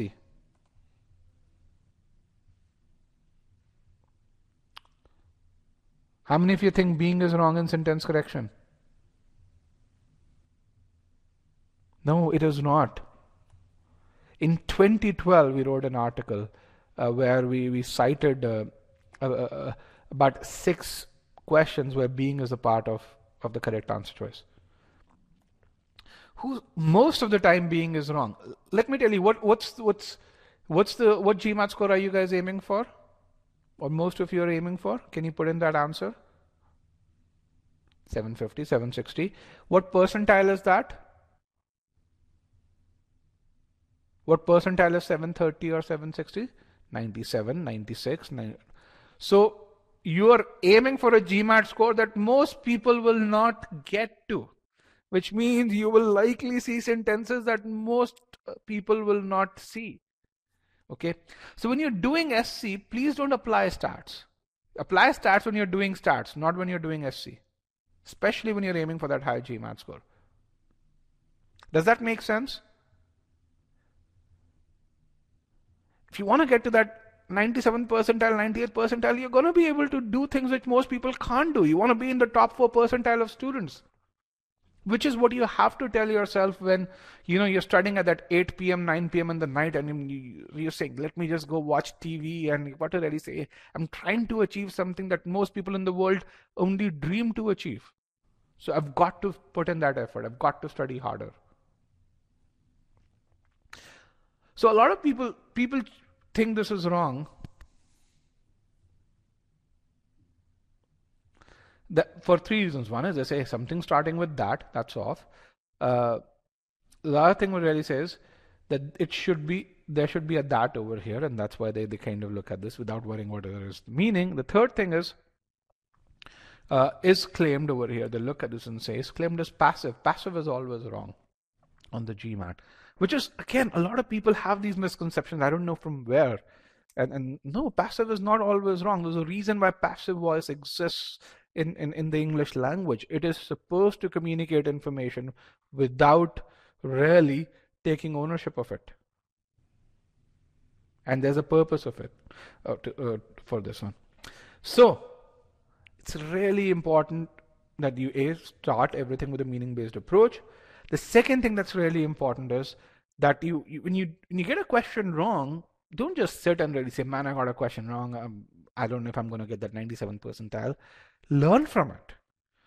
For example, if you chose choice B, learn from it to really say, hey, why did I not really say, okay, to which subject does this modifier attributing the action to? Over here, ask yourself, why did I not extract the meaning from the original sentence as to who should be doing this entity? And tell yourself, the next time I do another SC question, I'm going to figure out if a claim is being made, who should I attribute that claim to? Okay. And then similarly in choice D, you should really say, when I'm looking at a correct sentence, so one that looks grammatically correct. By the way, both C and D are grammatically correct. How would I figure out whether I'm actually communicating all aspects of the meaning? Okay. So ask yourself this, take the learnings from it, because each one of you has your own shortcomings and each one of you can learn from that and not repeat the same mistake. When you do this consistently, that's when you hit that 90th percentile. Okay.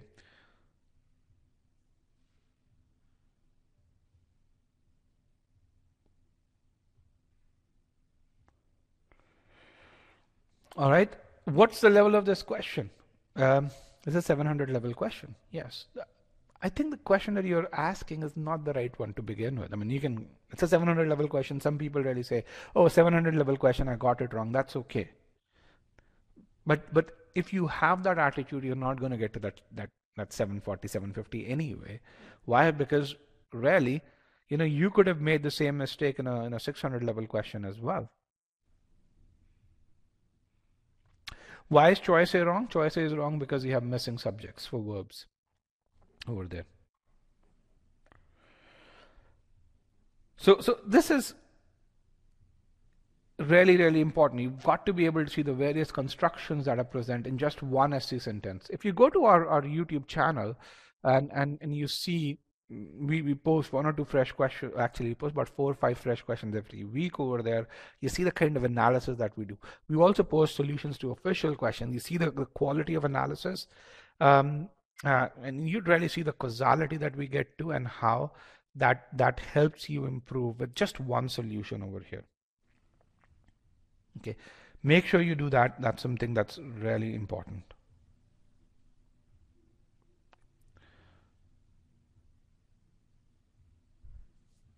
How do you balance the analysis of possible answers with the time you're given? That's a great question. Okay.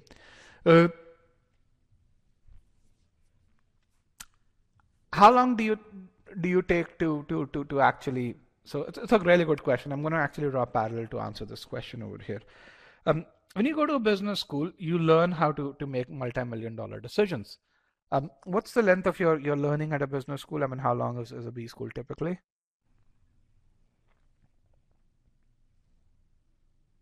How long is a business school? About 2 years. When you go to the professional world, how long do you have to make a decision whether you want to invest $1 million on something? How long do you have when you go to an actual business school? In an actual organization, let's say post your MBA, how long do you have?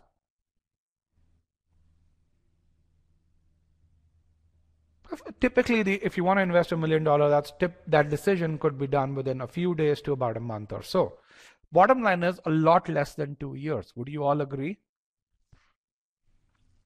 Would you all agree a lot less than 2 years? Yes, right? So similarly, when you're studying for the GMAT, you have 2 modes of learning. One is what we call as where you're building your ability, which is the learn concepts and application mode. There you're not solving questions at the same pace that you're going to do on the test. There you're building that ability. Now, because you build that ability, the kind of analysis that I just showed you, you'd be able to do that in less than 90 seconds, which is the same thing that you do when you go and make decisions in the real business world. Even though you learn those concepts for 2 years, you make those decisions within 2 days. Why? Because those concepts are already ingrained in your mind. Similarly, these constructions and the fact that is versus as, how it leads to you making the claim, they'd be ingrained in your brain. And that's kind of the value of feedback. Does that make sense? So the attitude of learning versus the attitude of test taking, completely different attitudes. And so when you're learning to get to that 90th percentile. When you're doing the test, you're taking the test to express that 90th percentile. And that's a very, very important distinction, which is where how you approach questions here and how you approach questions here, very, very different. You might take 10 minutes per question here so that you take 90 seconds per question here.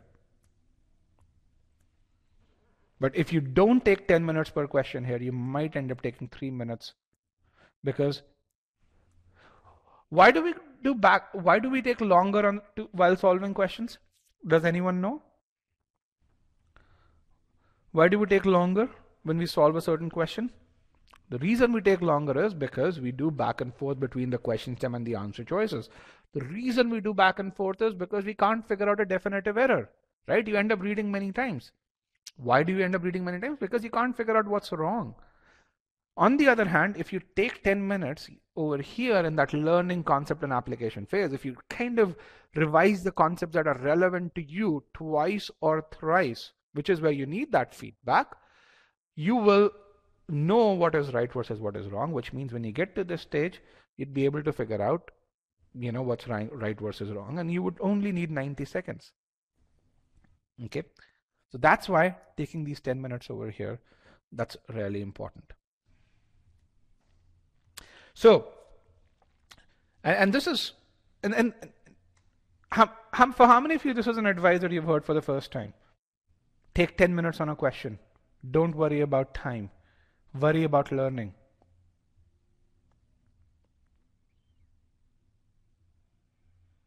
Why? Because I'm not trying to sell you tricks. Why? Because I know you're going to come to me.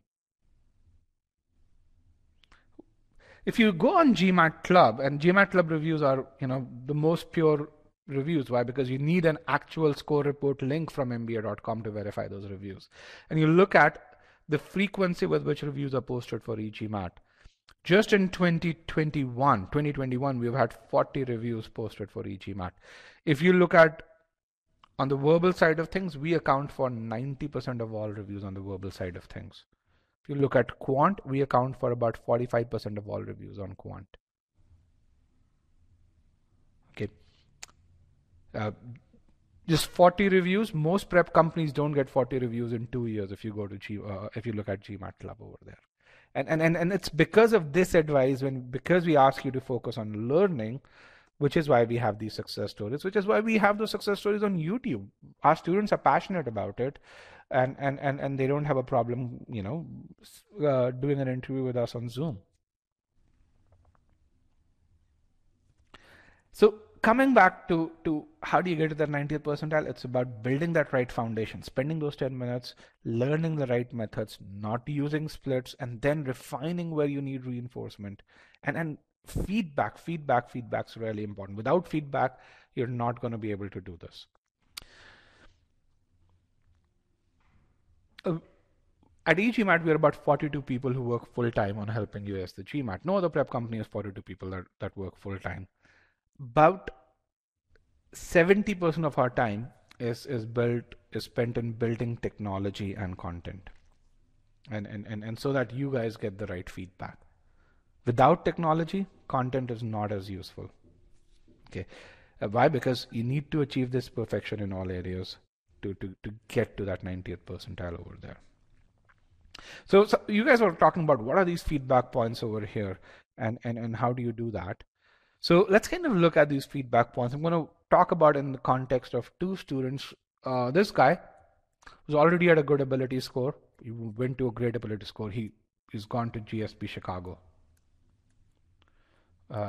And Kim V started from a 610, went to a 760 over here. So Jim, when this guy had a perfect verbal score, a perfect quant score Q51, but in verbal, this is where he lagged. He knew all the concepts, again, a Canadian, Chinese Canadian, but these are the two areas in which he lagged over here, which were pulling his score down. An e-GMAT student, so we sat down with him. We said, these are the two areas, only two areas that you need to focus on. Don't worry about reading comprehension, just worry about this. He gave us 20 days, and we helped him go from that V34 to that V42. In his actual attempt, you can see the improvement in his critical reasoning ability. He wasn't doing pre-thinking over here. He started doing pre-thinking over here. And pre-thinking was the only way that he would solve questions. Similarly, he was somewhat following the meaning-based approach here, but he started doing the meaning-based approach completely. Just about 20 days because he already knew the concepts. Okay. He has his debrief. It's called Trust the Process. From some 700 to 770, says achieving V40 is very difficult just by memorization and repetition. In an SC, says solid grammar can help you solve easy and medium questions, but grammar plus meaning. Easy and medium questions mean that 60th percentile. It can help you get to that 60th percentile, but meaning and grammar will help you to that 90th percentile. And then for CR, he says answer CR questions as if there are no answer choices. Pre-thinking is a game changer over here. He got into both Columbia and Booth, and I mean you can watch his actually. He has two interviews on our YouTube channel. One about how he got to that 770. The second is how he got into Booth. Both of these interviews are fabulous. You should watch them. The second case study is of Kim. Kim went from a V37 to actually a V44, which is 98th percentile. You can see how she improved in her RC as well as in her SC over here. Okay. Again, very similar story in this case, where we told her what she needed to do to get to these improvements. And again, this was achieved in less than 15 days or so. So here is how this feedback is governed. I'm going to take the case of another student who scored a V38. This is the simplest of modules, which is on the e-GMAT platform. This is the subject verb module. It's our smallest module in sentence correction. What you see over here is there are 4 different kinds of entities. One is learning concepts. 2.1 to 2.4 are all about learning concepts. When you learn concepts, you are evaluated. You get feedback over here. Okay, these scores are your personalized scores. These times are times that we track. So even within the video, we track every interaction. There are about 100 data points that we capture for this. Based on this, we give you these scores. Okay. Then we teach you an evaluation. We evaluate you on all of these concepts together, which is where the concept practice score is. If you score poorly, you go back to the relevant concept, revise them, so that even before you start learning application, the concepts are absolutely clear. Then you learn application. Again, you're evaluated on this, but then you're evaluated you're evaluated while learning application, and then you're evaluated right after this, which is over here. And then we have a bunch of carefully tagged official questions that you can solve as well. So 4 different kinds of entities: learn concepts, practice concepts over here, which is 2.5, learn application 2.6, practice application. And you can really see this feedback built in over here. Each one of them is a feedback point. There's about 8 feedback points built in over here, just in subject verb. How many of you got 8 feedback points in subject verb? If you're learning from a book, each of these feedback points has about 5 to 7 questions in there. Again, this is not learning. This is just feedback, evaluation, and feedback. How many of you did that?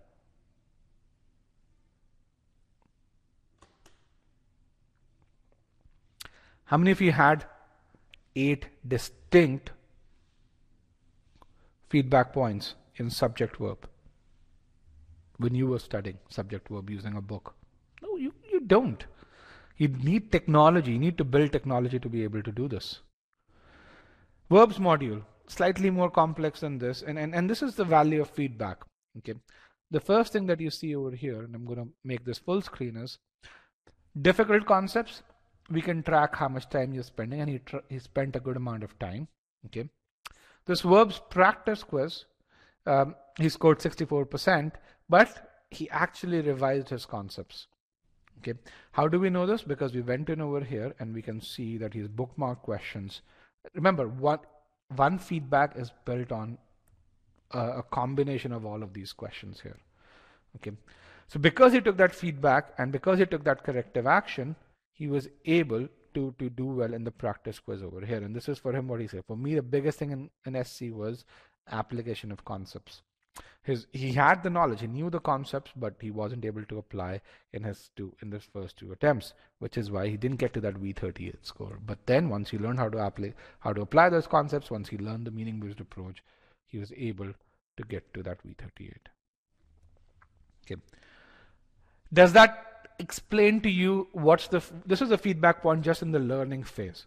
You know, mastering application has different kinds of feedback points. Refining to perfection has a completely different set of feedback points in there. But does that tell you what a feedback point is?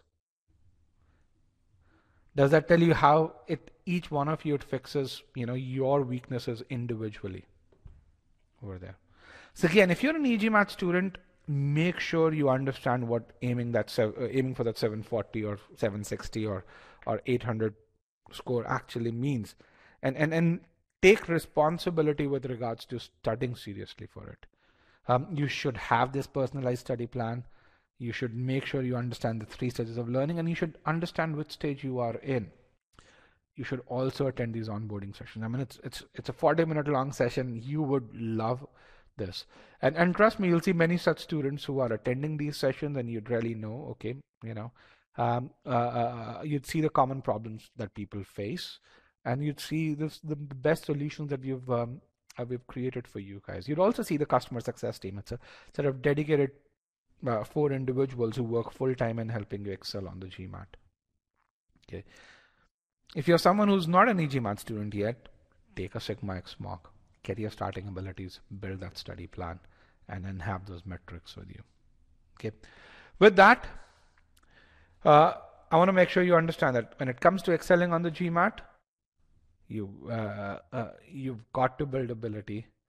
Make sure you have this personalized study plan so you know which stage of learning you're going to start from, and make sure you get feedback at while you're in, regardless of which stage you're in, you get feedback so that you can take the appropriate corrective action. So you get to that 90th percentile in a single go. With that, I want to thank everyone for joining me today. If you guys have any question, I'd be happy to answer the question. Here is the session file that you guys can download. And here are some web links. Here is the link to a Sigma X mock. And here's the link to the study plan. Over here. And then the success stories. You guys can watch these success stories on our YouTube channel. And again, subscribe to our YouTube channel, connect with me on LinkedIn.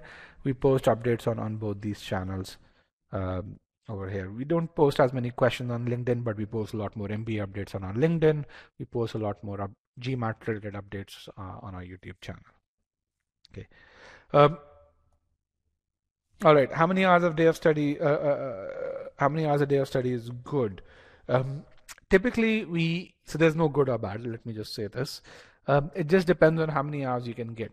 I require that you do you're more consistent. Even if you're putting in 90 minutes a day, that's okay, as long as you're doing that consistently. It just means that your prep's going to stretch a bit longer, and which is okay. There's nothing wrong with it. As long as you're consistent, you should be okay. When are we going to release the new Quant course for word problem? So the word problem course, we're going to release the fourth. We've already released the third module, and I know you guys really want the Quant course in the new format. We love the new expert architecture. The fourth module will be released on Monday, and then the next three modules in the next 3 weeks or so. And so with that, we will have released 90% of the new Quant course in record time or so. So yeah.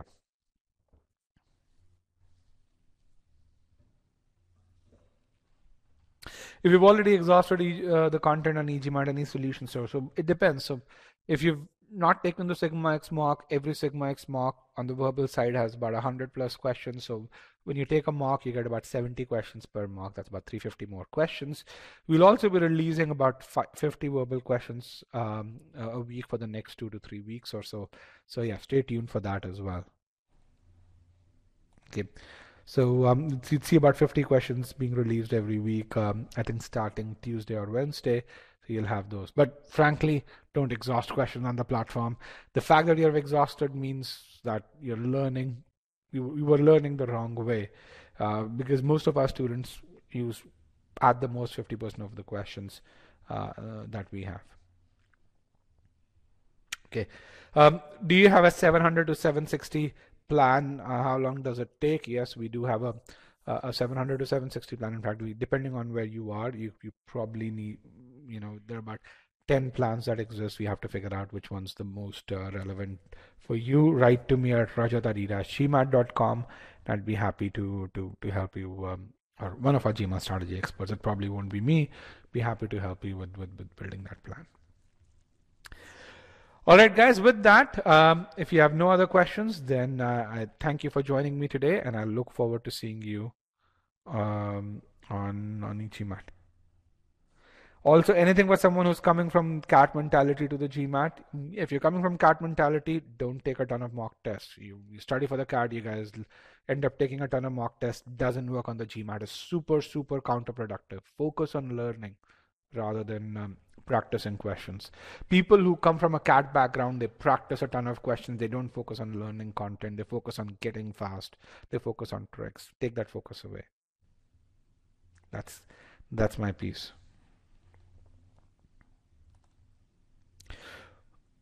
What do universities look for in a candidate's GMAT or interview performance? Okay. Let me see if I can I can share something with you rather than just answer this question. So what do they look for in a candidate's GMAT score? They look for, good performance on the GMAT, which is 150. They're looking for consistency in performance.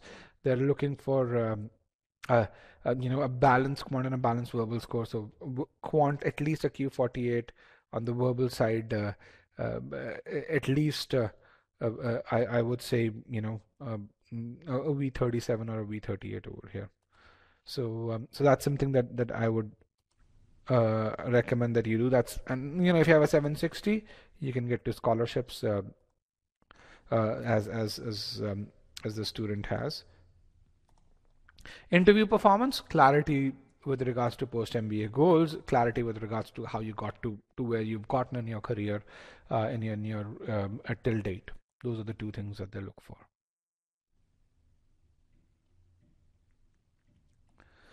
All right, guys, with that, I want to thank you guys for joining me today, and I look forward to seeing you in our geometry session tomorrow. Good luck. For those of you who need help with regards to the geometry session, to registering for the geometry session, let me just share this.